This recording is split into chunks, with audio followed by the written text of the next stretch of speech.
20 मार्च को जो फांसी हुई थी निर्भया के दोषियों को, तो क्या उनके जो केस चल रहे थे, जो आप बार बार बताते भी थे कि अभी उसके केस चल रहे हैं, जब तक उससे पूरा न्याय ना मिल जाए तब तक उसके सज़ा नहीं होनी चाहिए, तो क्या चल रहा है उस केस में अब?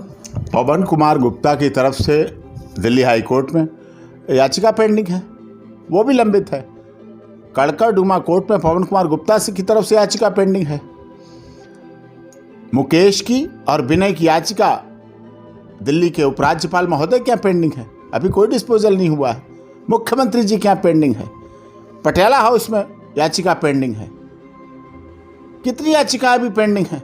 और जबकि कथन क्या है, हमारे देश का सिस्टम क्या कहता है कि फांसी की सजा देने से पहले फांसी की सजा प्राप्त कैदी का कोई भी केस निर्विवाद रूप से, मैं स्पेसिफिक कह रहा हूं, निर्विवाद रूप से कोई भी केस पेंडिंग नहीं होना चाहिए, किसी भी अदालत में लंबित नहीं होना चाहिए।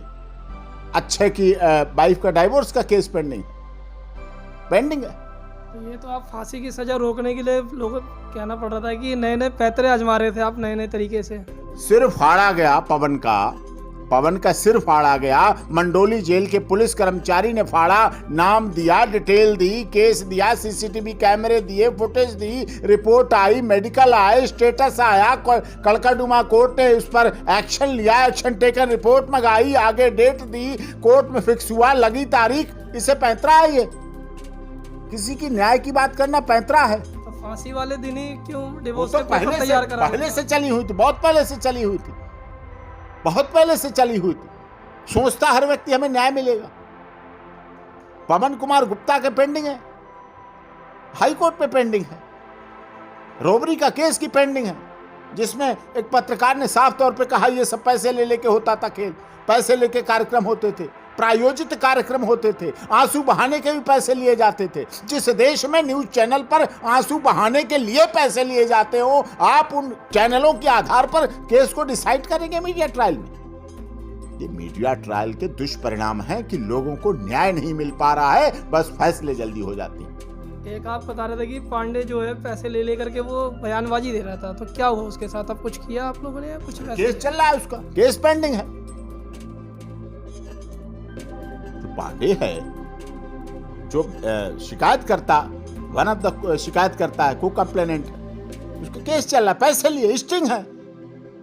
जिसने पैसे दिए उसका बयान है, उसके ट्वीट है, उसका स्टेटमेंट है कि हमने पैसे दिए, कैसे किया। उसके बाद से उसने बंद कर दिया बोलना, पैसे ले लेके बोलते थे। जब पैसे ले लेके डिबेट में बैठेंगे और रोएंगे और लोगों के दिलों की, भावनाओं की, पब्लिक सेंटीमेंट की, पॉलिटिकल की, ये सब चीजें बनाई जाएंगी और उसके आधार पर अगर आप फैसला करेंगे तो इस देश का फिर कैसे न्यायपालिका का सिस्टम स्वच्छ, सुंदर, निर्भीक, निडर, निष्पक्ष हो पाएगा? फिर access to justice for all न्याय किसके लिए है? कहाँ मिलेगा न्याय? कहाँ मिलेगा फिर न्याय? लोग विश्वास करते हैं, भरोसा करते हैं कि हमें न्यायपालिका से न्याय मिलेगा। जब भी कोई छोटी झगड़ा होता है, किसी का झगड़ा, दो लोगों का झगड़ा होता है, एक व्यक्ति कहता है I will see you in court, मैं तुम्हें कोर्ट में देखूंगा। इसका मतलब न्याय पे भरोसा करते हैं लोग, अदालत पर भरोसा करते हैं कि अदालत से हमें न्याय मिलेगा। लेकिन क्या access to justice for all न्याय है सबके लिए? सबको न्याय मिल पाता है? क्या मिला न्याय? क्या ये सत्य नहीं है कि फांसी देने से पहले निर्विवाद रूप से कोई केस कहीं किसी कोर्ट में लंबित नहीं होना चाहिए? अब क्या होगा उन केसों का? कौन जवाब देगा? क्या निर्णय होगा? केवल इसलिए तो नहीं खत्म कर दिए जाएंगे कि फांसी की सजा। सुनना तो पड़ेगा, डिसीजन तो लेना पड़ेगा, आगे उनकी अपील तो होगी, आगे रिव्यू तो होगा, ये तो चलेगा। अभी भी जो फैसला हुआ है वो एक तरफा ही फैसला मानते हो? एक तरफा फैसला, यस, पूरी तरह एक तरफा फैसला। निश्चित रूप से फैसला हुआ, न्याय नहीं हुआ। न्याय नहीं हुआ।